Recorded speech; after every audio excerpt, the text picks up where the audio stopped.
Najib Razak once seemed untouchable, son of a former prime minister who rose to power himself.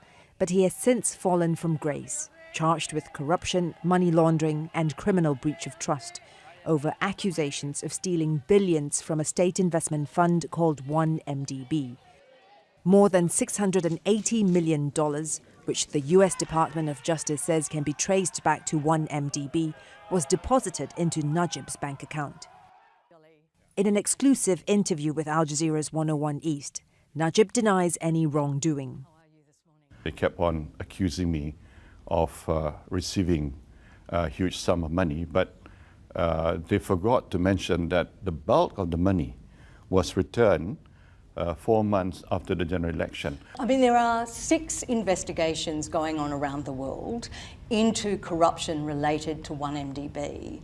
What does that tell you? Yeah, there were things that went wrong in 1MDB. There will be yes, fine. Let them do their work.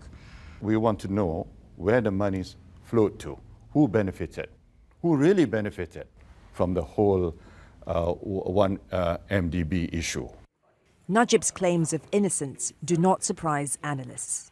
It is something that he has repeatedly said even when he was in power. I mean, that will likely be his main defense. I mean, that will probably be the only defense that he can run because, again, there's such feeling against him. It was partly this feeling of anger that helped propel 93-year-old Mahathir Mohamad, himself a former prime minister turned opposition politician, back into office, following a general election in May. Since taking power, Mahathir has reopened investigations into 1MDB. But Najib says the charges against him are part of a political vendetta. You must realize that this current government, when they were running for office, they had already made this political narrative that they were going to take action against me.